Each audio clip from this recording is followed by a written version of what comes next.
Good morning, bright eyes.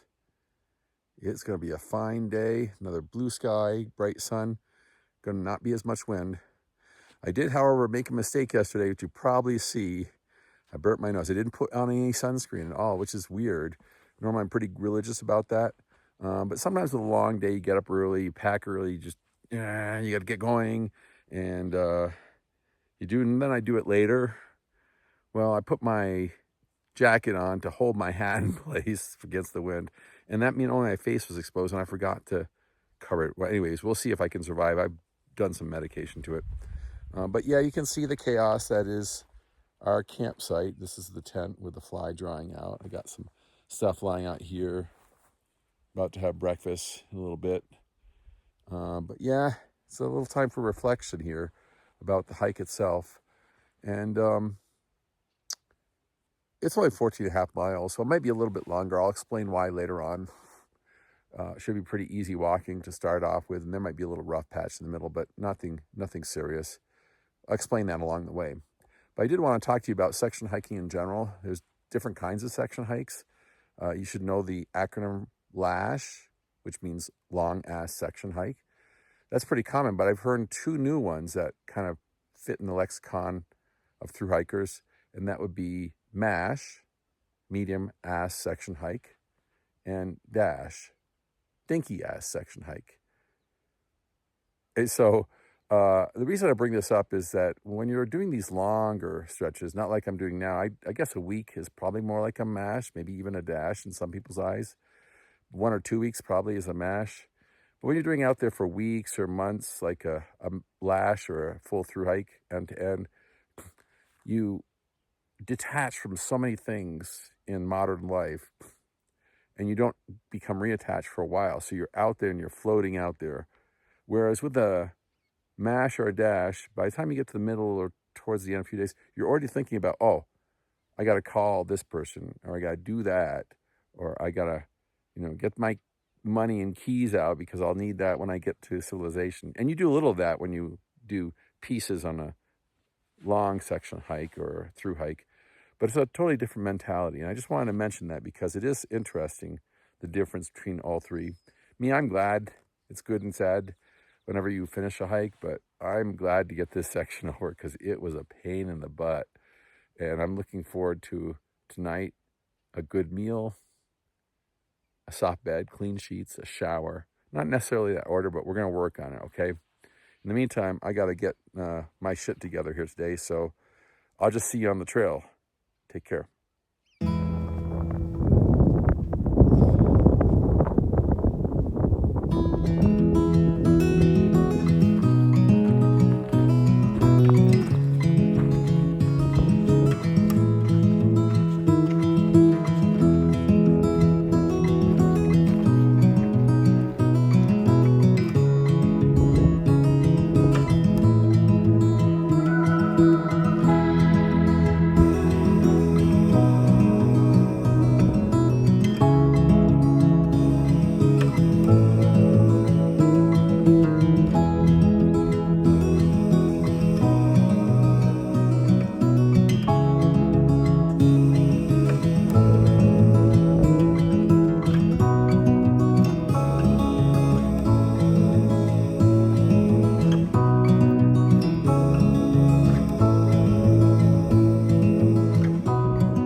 Okay, well, here's the update on today's hiking strategy.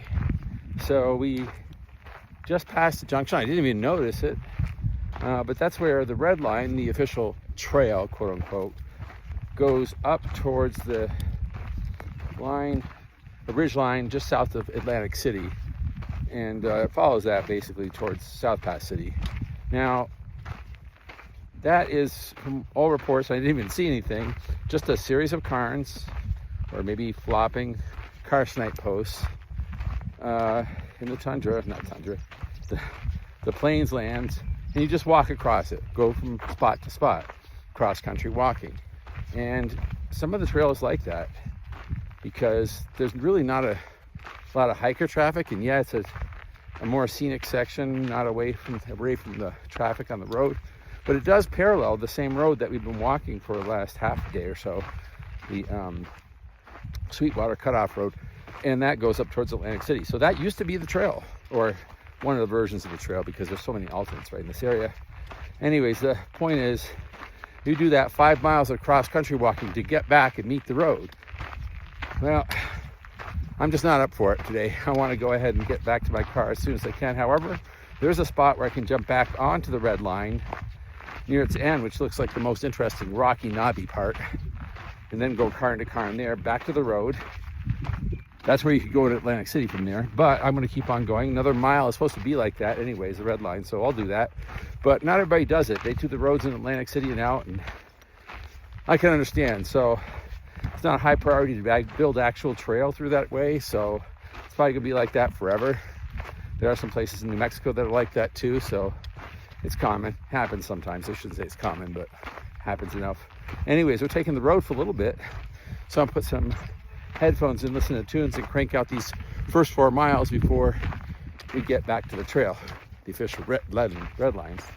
So that's the strategy for today. Take care.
Hello.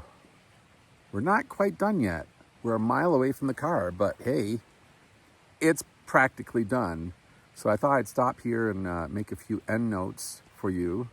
It was a tough section, 7 days, over 120 miles roughly. It was brutal with the water carries. And even though I was kind of in shape, I wasn't in shape for backpacking or even section hiking. That's the problem with section hiking. Usually you have to get up to speed and then you don't even really get to full long distance hiker shape by the time you're done.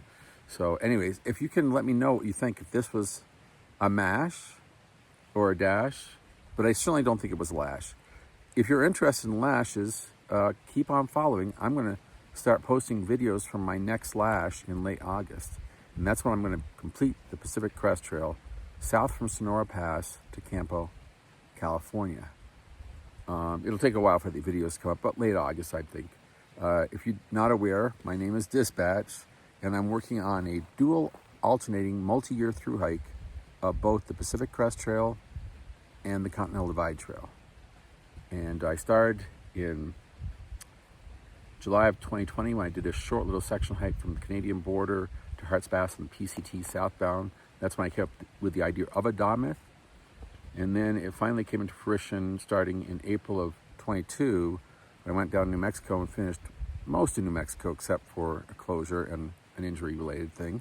Came back, went to Harts Pass that same summer, south all the way to Sead Valley, with skipping a small section in Cascade Lakes. Then in 23, I went back and did the sections in New Mexico I couldn't get done the first time around. And then back to the Pacific Crest Trail from Sead Valley all the way down to Sonora Pass. Last year, 24, I did that little Cascade Lock section that was closed the previous 2 years for me. So I've got everything done until Sonora Pass.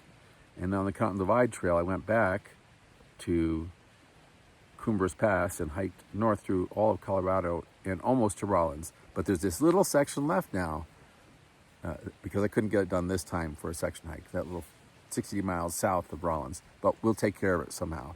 Anyways, if you are interested, watch more. Oh, and definitely subscribe. But either way, I want you to get out for a hike, all right? You have a great day.